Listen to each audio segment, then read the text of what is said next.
Welcome to this session of Family Communication. In this session, we'll complete our journey through the various lenses through which to see family communication. You might recall that in some previous sessions, we've looked at a host of different ways of seeing family communication. You'll also recall that we said that there's no one particular lens that fits all situations, that instead, like having multiple tools in your toolbox, you need to be aware of many different lenses through which family communication might be seen. Well, in this session, we'll add just a few more tools to your toolbox as we look at the last few lenses through which family communication can be seen. Because families spend a lot of time together, and because the range of conversational topics and the range of experiences in families is so vast, oftentimes you find yourself in this situation. Imagine that you and your parents, or if you're married, you and your spouse have had some kind of an argument. Now, not a big blowout, everybody's yelling, major kind of an argument, but just a regular kind of a disagreement that often happens when people's tempers flare up and then things seem to simmer down a little bit. Well, the question I have for you is a really simple one. When is that argument over? When is it that that particular prickly exchange has ended and things have gotten back to normal? Now, there are lots of different ways to answer that question, and in fact, later on in this particular course, we'll talk specifically about some of the research on interpersonal conflict as it occurs in a family setting. But for now, grab a hold of the idea that oftentimes when families have these kinds of exchanges, it's important to know exactly when it's over, and therefore when things can get back to normal. Well, there are a couple of researchers whom we've met previously that we have to talk about again. One of which is Paul Václavic. Václavic we met earlier when we talked about the content and relational levels of communication. You'll recall that was the idea that communication has both a face value component, called the content level, as well as another layer to it, a component that speaks to the nature of the relationship that's implied by that kind of communication. Well, the same researcher, Paul Václavic, offers this lens through which to see family communication. It's called a punctuated sequence. Now, there are two different aspects to this punctuated sequence, the first of which runs like this. According to Václavic, people have to try and separate communicative exchanges from one another in a similar manner to the way that periods separate one sentence from the next. So if you imagine me writing a transcript of this particular lesson, then you might see it go like this. One researcher is Paul Václavic, period. You'll recall that Václavic we met earlier in talking about content and relational levels of communication, period. The presence of those periods in a written text indicates that one thing has ended and something else is about to begin. Now, of course, that's not the only kind of punctuation mark we might speak to. If you remember way back to elementary school, there are periods that indicate that a sentence has come to an end. There are commas, which indicate that one idea has paused and the next idea that is highly related is about to carry on, or there's an exclamation point. The point, of course, is that there are all sorts of common punctuation marks that occur when people use the written word. Well, for Václavic and for other researchers, the same is true with a lot of family interactions. The idea of a punctuated sequence is simply the notion that each family member has his or her own way of separating out the various communicative exchanges that occur in a family kind of a setting. So let's go back to that illustration I began with a bit earlier. In that illustration, you imagine, for instance, two spouses that have a brief argument about who it was that was supposed to go to the store to pick up some items for a big dinner that are being planned. And so if that particular argument ensues, people might choose different punctuations to understand that interaction and what comes after it. For example, let's imagine that the husband, after this interaction, uses a period. That is to say, in his mind, the exchange between he and his wife about the store has ended. And so for him, whatever happens next in their subsequent interactions is not related. So the husband might try and quickly change the topic. And so after he's left the room for 2 or 3 minutes, he comes back in and he asks the wife a very simple question about whether or not water has been added to the swimming pool, or whether or not there's extra dog food out in the garage. Now, for the husband, because he's used this period punctuated sequence, he doesn't see the second topic of communication, the pool water or the dog food, as at all related to the argument that just ended. It's possible, however, that his wife is using a different punctuated sequence. It might mean that she is using a comma punctuation mark. If you use a comma, as I said earlier, the implication is that two different things that come right after each other are somehow related. And so for the wife, having just argued with her husband previously about who was supposed to pick up what from the store for this dinner, when the next interaction arises, she sees a connection between that second interaction and the one that just ended. It might be that whatever anger she has toward her husband carries over into her answer to the question about the swimming pool or the dog food. Or it might be that if she feels as if she's been attacked in the conversation about whether or not she was supposed to bring home stuff from the grocery store for the dinner, she might equally feel attacked when the husband says, "Hey, do we have any extra dog food in the garage?" Because the wife might hear that and think that in some way the husband is criticizing her, just as he did in her mind in the previous conversation about picking things up from the grocery store. And so Václavic and other researchers say that in family life in particular, of all kinds of interactions, punctuated sequences are really important. Now, I've illustrated 2 of the many punctuated sequences, but 4 of them in Václavic's research tend to percolate and rise to the top. The first of which, as I said, is a period where people will separate into discrete entities 2 particular communicative interactions. I also illustrated the second one, which was the comma, where the wife links 2 subsequent interactions together. But there's also an exclamation point. An exclamation point is when you're emphasizing a kind of exchange. An exclamation point is when one particular interaction really stands out above the others.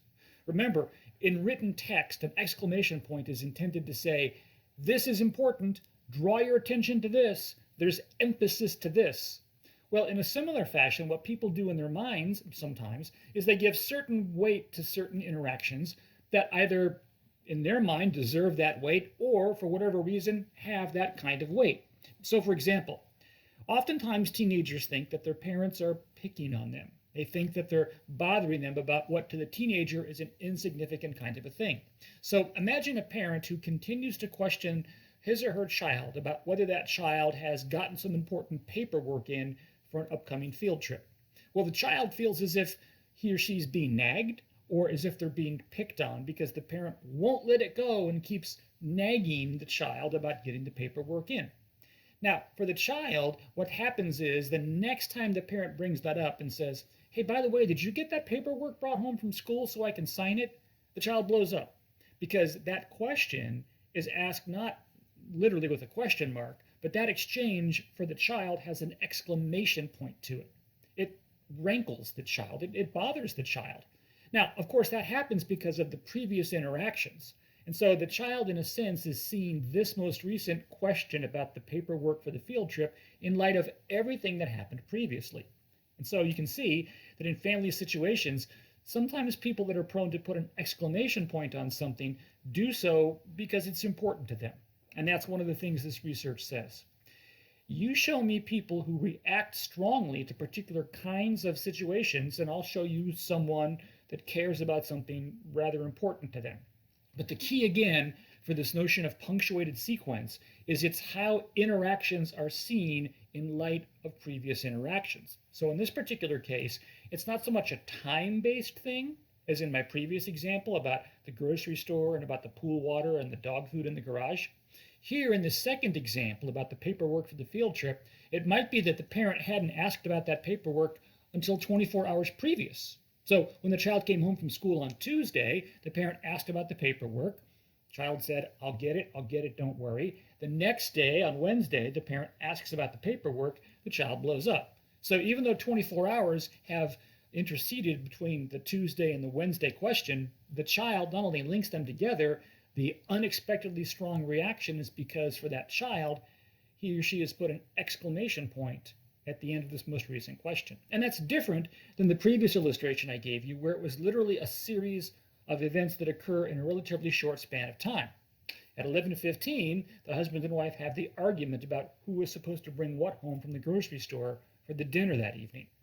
However, the next question that the husband asks the wife about the swimming pool water or the dog food occurs at 11:21, just a few minutes later. And so in that particular instance, there's a punctuated sequence as there is despite the elongated time frame in the second illustration. Regardless, different communicative exchanges are being punctuated. And then obviously, the fourth of the four kinds of exchanges I talked about are question marks. And question marks, just as they are with the text, are intended to raise an interrogative. It's where you're asking a question. It's where there's an uncertainty that you're wanting to communicate to people. So if I say, it's hot in here, isn't it? My pitch rises. You can almost imagine a question mark at the end of that sentence. And I'm saying, I'm not certain if it's warm or cold in here. And so I'm asking you what you think about it. It's warm in here, isn't it? Question mark. Well, for Václavic and other researchers, the similar things happen with family communication. That is to say, we punctuate sequence by asking a kind of question mark. So for instance, let's say that a husband and wife are having a kind of conversation about where they might go for vacation over spring break. And they've talked about going to Florida, to Disney World, or they've talked about going to Washington, D.C. to look at some of the museums, and they've even toyed with the idea of going all the way out to California and going to the beach down in San Diego.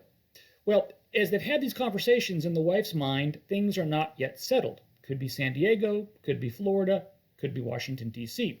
And so as the conversation ends, say on Tuesday night at 7:30, the wife has kind of a question mark next to the last interaction. But in her husband's mind, there's been some kind of a decision made. Now, maybe not a hard and fast, clearly articulated decision, but in his mind, they've eliminated going to Washington, D.C. because it's likely to be cold at that time of year. So the next time the husband and wife talk about it, the husband believes that, in essence, one option has been eliminated. And so there's no question mark there, at least not about that option. Now, you still have to decide between California and Florida, but in the husband's mind, Washington, D.C. is not an option.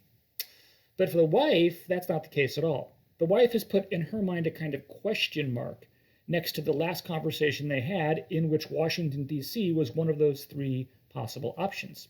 And so for the wife, when she and the husband start talking about where they might go for spring break, and the wife says, well, I've been thinking, and San Diego could be really good because the weather's good, but boy, you know, we've really wanted to go to Washington, D.C., and there's so much history there and so many good museums.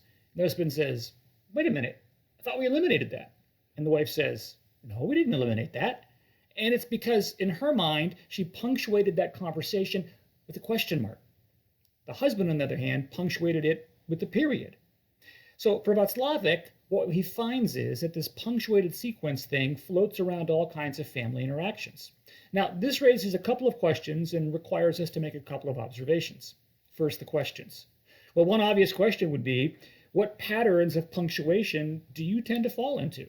You see, research suggests that family members have typical patterns of punctuation, or baselines, if you will, of punctuation. And all that means is that people tend to punctuate things in a similar kind of manner. So, for example, it might be that the wife has this question mark with the option of going to Washington, D.C., because in her conversations with her husband, she finds it hard to actually make a decision. And so this is reflected in the fact that she tends to punctuate not only that conversation, but other conversations with a kind of question mark. It could be driven by her personality. Or it could be that in those turbulent teenage years, there are just certain kinds of personalities on certain kinds of topics that tend to punctuate with an exclamation point. And so it would behoove you to ask, what are the punctuation patterns in your own family? What was your mom's punctuation pattern? What's your punctuation pattern? Because the research, as I said, suggests that we do have these patterns, and that in particular, with respect to marital relationships, they form at a relatively early point in both the dating and then later the marital relationship. And then, of course, the other question that is raised by this is, how are these punctuated sequences influencing what happens in a family setting? You can imagine, for example, the husband's frustration if his wife frequently punctuates things with a question mark that he was punctuating with a period. And so the question has to be raised, is this likely to be a problem? And the research answers that question by saying, well, it might or it might not be. You see, unlike other aspects of family communication, punctuated sequence doesn't come with a clear-cut set of consequences. It's not as if we can say, well, from the research, spouses that punctuate things differently are likely to have greater problems. We can't say that. What we can say, however, is this. The level of frustration that people feel when there is different sets of punctuation or different patterns of punctuation is a real thing. So it would behoove you to ask what your punctuation pattern is and how that meshes with that of your spouse or your parents, because there is research to suggest that generally speaking, people tend to be more pleased when they understand the other person's pattern of punctuation. You don't have to necessarily agree or have the same patterns of punctuation, but you do need to be aware of it. Now, a couple of observations about all this punctuated sequence stuff. First, punctuated sequence becomes a bigger deal in a family setting than almost any other setting. Why is that? Well, that's because the nature of family interaction is such that these interactions are embedded in the larger context of their lives. You simply spend so much time with each other that you have to punctuate communicative interactions. And so because you have to punctuate them, you're likely to open up the possibility that people will punctuate them differently. Another reason, of course, is that oftentimes in family settings, the kinds of things we talk about, they strike home. They're more important to us. They're formative in some ways. And so the punctuated sequence in a family setting becomes extra important for those reasons. So to put a pause on this part of the session, just grab a hold of the idea that people do punctuate interactions oftentimes in different ways, and the more we're aware of our own punctuation patterns and those of our family members, the better off we'll be. Now, I said earlier that for Václavic and other researchers, there are two aspects to this punctuated sequence notion. Here's the second one. Imagine, if you will, this husband and wife that have just had this argument, this altercation of a sort, about who is supposed to pick up the groceries from the grocery store in preparation for the big dinner that night. Well, here's the thing. The husband and wife have that interaction, and the husband is frustrated, and the wife is frustrated, both with each other. But here's the thing. The wife might be frustrated with the husband because she feels as if him not picking up that stuff at the grocery store is just another brick in the wall. It's another example of his irresponsibility or of his not listening to her when she tells him the kinds of things she needs him to pick up at the store. In her mind, her husband frequently says things like, okay, yeah, I got it, or yeah, don't worry about it. And oftentimes he comes home with the wrong thing, or as in this case, forgot to bring something home that he was supposed to pick up. So for the wife, she sees a particular instance as being similar to previous instances. If the wife does this, then she is making use of what we call a continuous event orientation. A continuous event orientation is when you have a propensity to see a particular incident in the light of previous perceived to be similar incidents. In this case, the incident is the husband acting in an irresponsible manner, or more narrowly, the husband forgetting to pick things up from the store. So to the wife, with this continuous event orientation, she sees this particular exchange, the argument they have about picking things up from the grocery store, as just another and an ongoing series of confrontations or arguments or tiffs or quarrels or whatever you want to call it over the notion of the husband's irresponsibility. So her continuous event orientation might be very different than her husband's. You see, her husband does not have a continuous event orientation. He has what's called an episodic event orientation.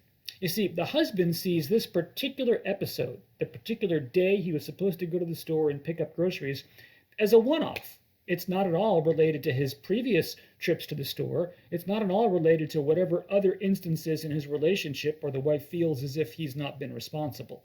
No, instead, he tends to focus on this particular episode. And I think that's important to note. You see, most of us can understand the idea that we either think episodically or we think continuously. If you think episodically, clearly because of the term episode, you tend to cordon things off. You compartmentalize things. You say there's this incident and then there's that incident, and they're really not related. There's not really a pattern. There's no underlying theme that connects them. If you are a continuous event person, on the other hand, you do see those themes. You do see connections between different events. And so because of that, you put yourself in a situation where the way you communicate with someone is based upon those other connective events. So in that argument the husband and wife have about picking up groceries from the grocery store for the dinner, the wife may say something like, you always do this. You always go to the store and don't bring stuff home. Or she'll say, I tell you over and over again to write down things, take a list to the store.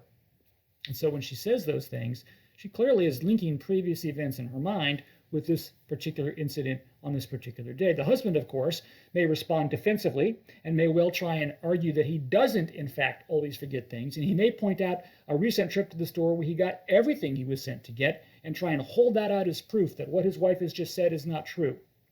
Regardless, there's, if you will, a kind of content dimension of this argument, whether or not the husband brought the right thing home or not, whether he knew what to bring or not, things like that. But perhaps the larger issue is that the two of them see their communication through very different lenses. Her continuous event lens and his episodic lens are clashing at this point. Now, it's not as if one is right and the other is wrong. Not at all. It's the kind of thing you have to be aware of it, because, just as with the previous version of punctuated sequences, research finds that people tend to have a kind of pattern. By virtue of their experiences or their personality or the uniqueness of each relationship, the wife in this example tends to see things through the lens of a continuous event. Or to put it differently, she links events together. The husband, on the other hand, doesn't think that way at all, because he's an episodic event kind of person. He doesn't see connections, and so therefore any connections the wife offers he's going to dismiss quickly. And you can therefore see the possibility for conflict between the husband and wife. By the way, research also finds that parents, when they interact with their kids, are more likely to adopt a continuous event stance, whereas the kids are more likely to adopt an episodic stance. Also, we know that when people feel as if they are being attacked, they tend to respond with episodic event kind of thinking. Now, one question you might have in hearing all of this runs like this. Okay, yeah, I can see how continuous event and episodic event orientations are different, but I sometimes do both. Sometimes I look episodically at things, and sometimes I look at things continuously. What do you do with that? And the answer in the research is, well, that makes you normal. I mean, the research doesn't say that in every instance, a continuous event person, like the wife in this example I've been giving, will always see things through the lens of a continuous event. But it is the kind of thing where we can say that understanding the general tendency of people, or maybe with the wife and the husband, she sees the husband through a continuous event lens, but with her son, she sees it through an episodic lens. That's possible. And so there is some complexity to this, but again, like the other version of punctuated sequence, the key really is all about awareness. It's about being aware of how it is you tend to have an orientation toward either episodes or toward continuous events. Well, let me share one more dynamic, one more lens through which you might be able to see family communication. You might recall that in previous sessions we talked about Leslie Baxter's research at North Carolina State University. And when we did that, we talked about the dialectic lens, the idea that there are certain things in tension with one another, both of which are valued, but they compete against one another, such that at times we value this, X, and at times we value this, Y. Well, let me return to that notion one last time and identify one particular kind of dialectic that family communication seems to present in a unique manner. Earlier, we talked about Deborah Tannen and some of the research that Tannen has done on family communication. And so this last lens through which to see family communication is offered up by Deborah Tannen. Let's call it a care and connection lens, or a control and care lens. Take your pick, it's been referred to by both. I will continue to use the control versus care/connection terminology. And here's what I mean. Remember, we said dialectics have two different ends of a continuum. So over here is the idea of control, over here is the idea of care or connection. Well, Deborah Tannen's research finds that in particular in a family setting, because of the parent-child relationship, because of that inherent nature of what it is to be a parent, so many family interactions are driven by the desire to try and properly balance control on the one hand versus care and connection on the other hand. So think about it this way. Have you ever had a parent say to you, I only say this because I love you? Or have you ever been in a situation where your parent said, if I wasn't your parent, I wouldn't be doing this? Or maybe it's the kind of thing where you say to your parents, you sure have an odd way of showing that you care. And usually we say these things in response to something that someone has done to try and control us. So if you imagine, for example, a high school student who wants to go on a spring break trip with several people from her high school. And although it will be a well-chaperoned trip and kind of an exciting ski trip up to Colorado, let's say that the parent doesn't want the child to go. It's not that the parent doesn't trust the child, it's just that the parent isn't necessarily convinced that all of the chaperones on the trip are going to be as deeply invested in watching over the kids as they should be. They're a bit concerned that there aren't enough chaperones to go around, and frankly, the parent is a little concerned that some of the chaperones are a little too permissive.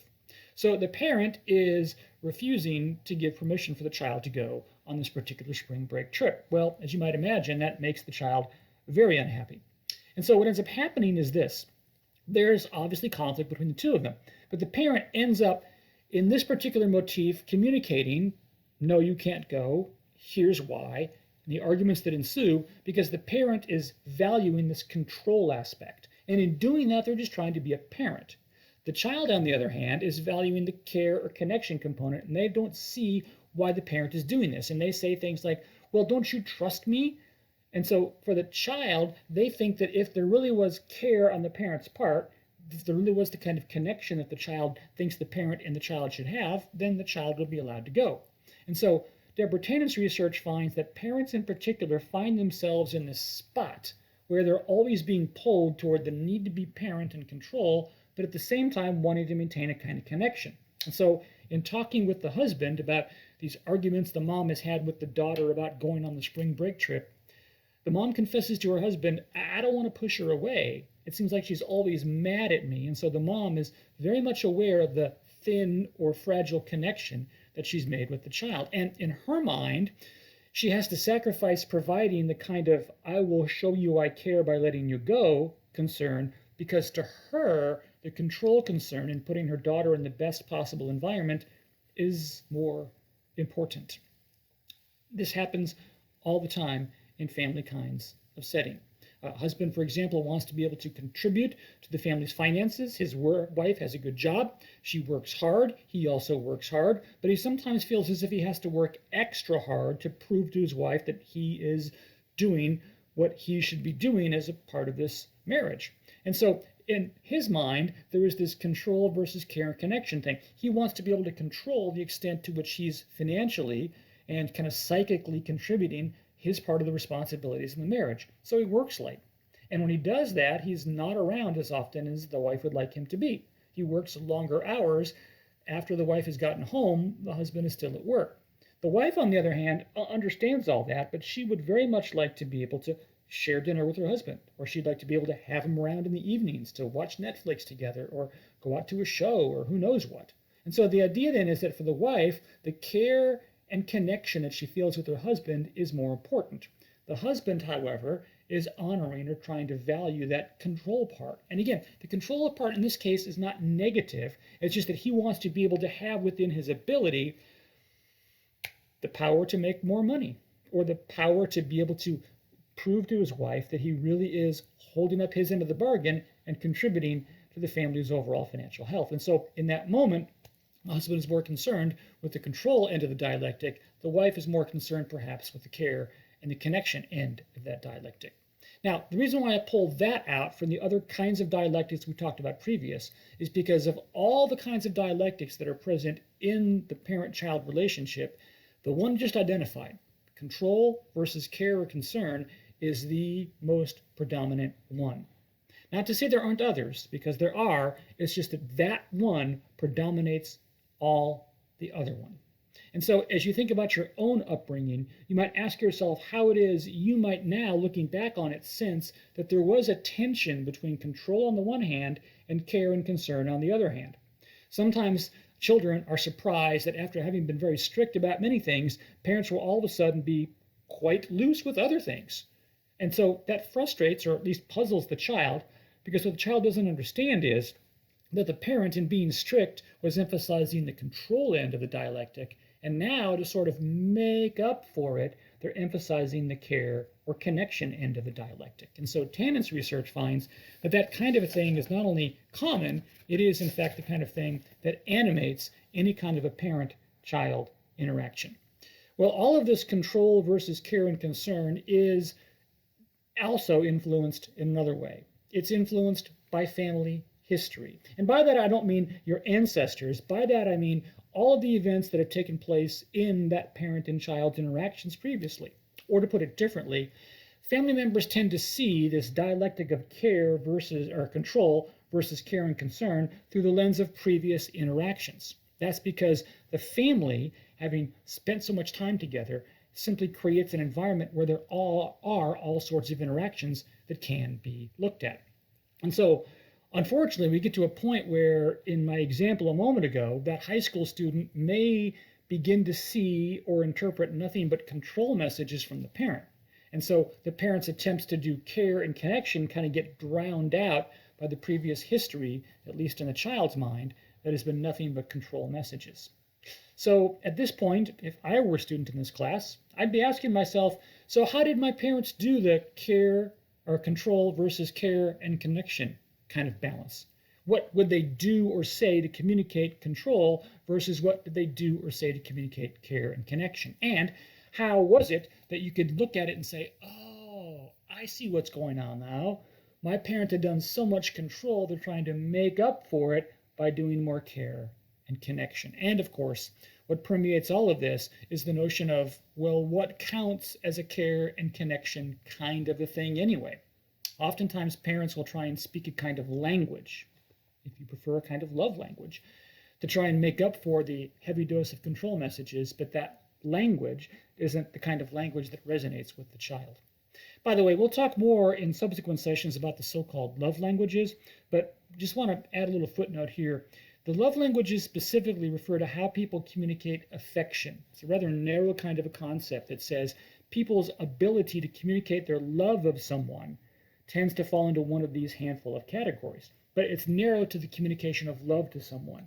In this particular course, we tend to talk about much broader kinds of concern beyond simply the communication of love, but instead we also talk about communication of other things as well, like support, for example, or disapproval, or disappointment, or who knows what. And so a bit later on in the class, we'll actually unpack the broader basis for a lot of those love languages. But for now, just grab a hold of the idea that when it comes to the communication of the care and concern end of this larger dialectic, oftentimes what people, parents, do to try and make up for those control messages is to try and communicate care and concern in a way that may or may not resonate with the children in their household. So what we've done over the past several sessions is talk about different lenses through which family communication can be viewed. And so with that as a backdrop, we're ready to press on and talk about how family communication works in more specific contexts and in more specific kinds of family relationships. We won't forget about these lenses. Instead, we'll just use them to inform what's going to come next.